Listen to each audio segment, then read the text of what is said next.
Bismillahirrahmanirrahim. Assalamu alaikum. In this video session, we shall talk about introductory statistics. Before I start my discussion about measures of central tendency, I would request you to subscribe this channel so that you get notification of upcoming videos about statistics. The mode. The mode is the value or score that occur most frequently in a set of data. For example, if I ask my student that what is your favorite color, then green color may be the repeated most of the time or blue color or yellow color. So the color which will be repeated most of the time, that is known as the mode. In this graph, you can see that the value 86 has been repeated 5 times and no other value has been repeated 5 times. So therefore, in this set of data, 86, which is just next to the 85, 86 will be called as the mode. This is a data of a score of students on exam 1. So most students, around 5 students in a class, have obtained 86 marks. Therefore, 86 is the mode of this data. On y-axis, we show the frequency or number of times a particular score has been achieved, and on x-axis, we show the scores. There can be three types of modes. Bimodal distributions, as the name indicates, it has two modes, and it has two values, two numbers which are repeated equally, and they are repeated most of the time more than any other numbers. Here you can see that 86 marks and 91 marks, they have been repeated 5 times, and no other score or marks has been repeated 5 times. So as these both 86 and 91 have been repeated 5 times and have been repeated equal time, thus this distribution will be bimodal distribution as it contains two modes. Then there is multimodal distribution. If a distribution has more than two modes, it is called multimodal distribution. Here you can see in this frequency distribution, this is 79, 86, and 91 have been repeated 5 times, and all these three numbers have been repeated 5 times. So we shall call that this distribution is a multimodal distribution as it contains three modes: 79, 86, and 91. Thus, the mode is a value or is a number which is repeated most of the time in a distribution. Next is why to use the mode. There are many values which cannot be measured in numbers. Therefore, we use the mode. For example, if we ask you what is your favorite color, what is your favorite brand of car, so your answer will be in first question answer will be black, white, orange, etc. And in second question, your answer will be Toyota, Honda, Hyundai, etc. So the brand which will be repeated most of the time, that will be the mode of the population. Mode is not a very useful measure of central tendency. It is insensitive to large changes in the data set. That is, two data sets that are very different from each other, they may still have the same mode. So this is the limitation of mode.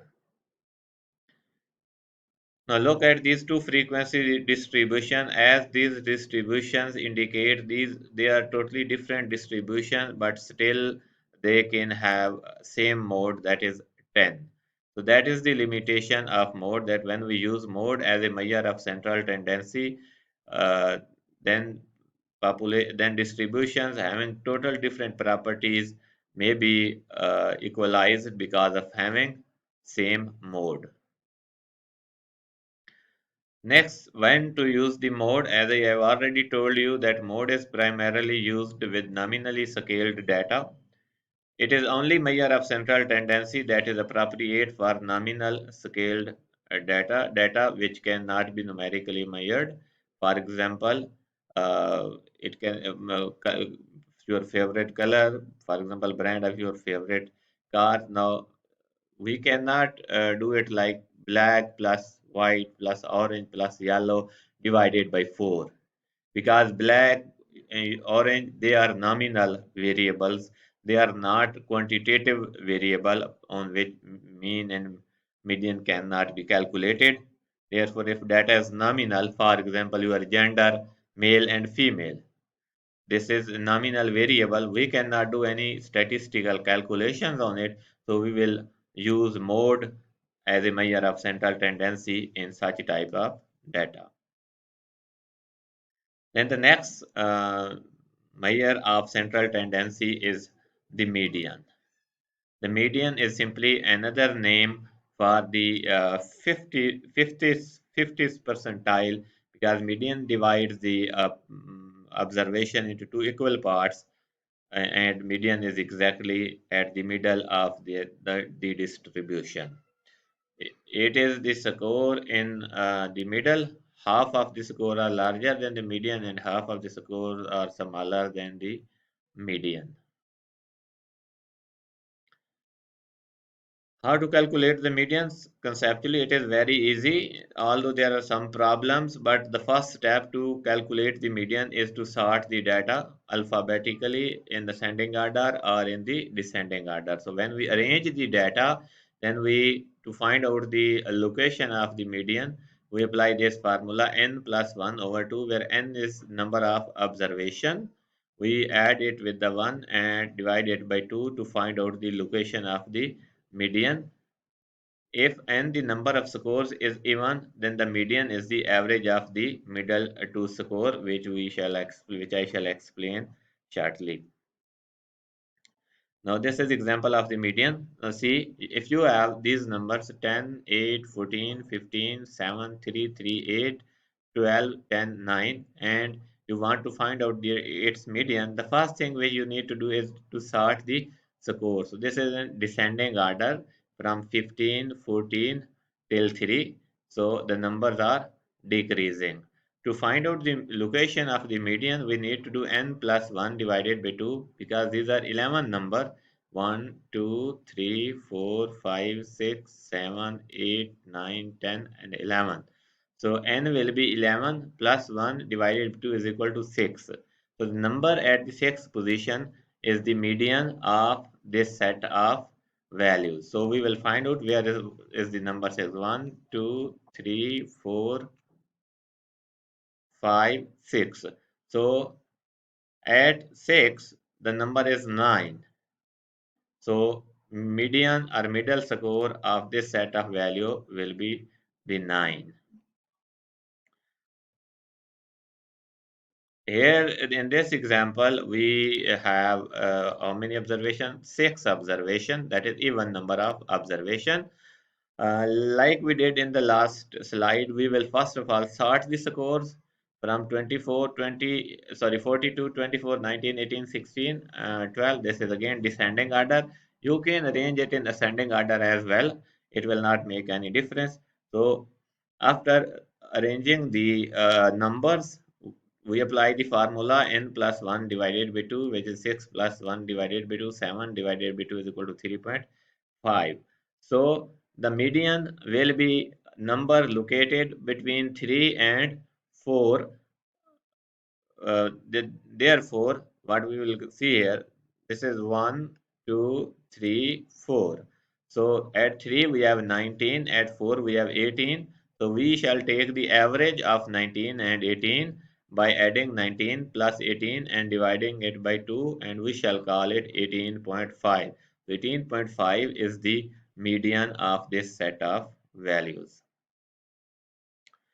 Next, why to use the median? Median is used when the distribution of scores is either positively skewed or negatively skewed. Remember, if distribution is normal, then mean and median will be same. However, if distribution is positively skewed, then it mean will be more than the median, and if the distribution is negatively skewed, then mean will be less than the median. In simple words, we can say that if we use the only mean as a measure of central tendency, it is badly affected by the presence of outliers. Very big value or very small value affect significantly the mean, and mean remains no more appropriate measure of central tendency when there are outliers. However, median is not badly affected by the presence of outlier. There, but when outliers are there, we call that this distribution will be positively or negatively skewed. If the outlier is positive, distribution will be positively skewed, and so on. The few really large scores or really small scores do not influence the median.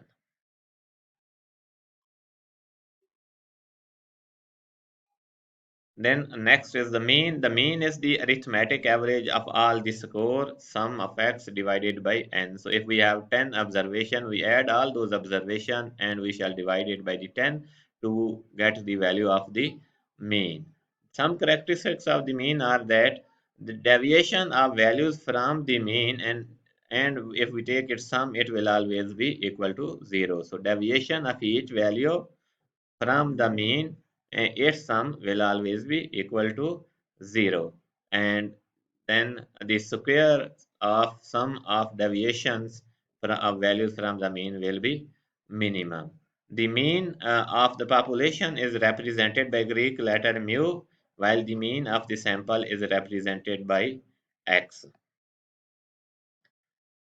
Now, if we have these values 1, 5, 4, 3, 2, and we have to find out the values, so first of all, we shall add them 1 plus 5, 6 plus 4, 10 plus 3, 12 plus 2, 15, and we shall divide it by the n is 5, 1, 2, 3, 4, 5 numbers, so 15 divided by 5 is equal to 3, so x bar will be equal to 3, that is mean. Now, when to use the mean? Mean is used when data are interval or ratio based score. Many people will use the mean with ordinally scaled data too, and data are not skewed. If data is not positively skewed or negatively skewed, we call it as normal distribution. And in case of normal distribution, we shall use the mean. And in normal distribution, one thing I must tell you is that mean will always be equal to median. Mean is preferred because it is sensitive to every score, and if you change one value, mean will be changed. However, if you change the largest value or the smallest value in case of median, median will not change. So we will say that median is calculated not on the basis of all values. However, mean is calculated on the basis of all values. If you change one score in the data set, the mean will change but median will stay same. The relationship between these measures of central tendency is very simple. For in symmetrical distribution, the mean and median are equal. For normal distribution, mean, median, and mode, all the three will be same. In positively skewed distribution, the mean is greater than the median, like this. This is positively distribution. And in negatively skewed distribution, the mean will be smaller than the median. You can see its graph like this. Thank you very much. And now in the next lecture, I shall discuss about the characteristics and limitations of these measures of central tendency. So please subscribe this channel so that you get notification of all the lectures which I upload from time to time. Thank you. Assalamu alaikum.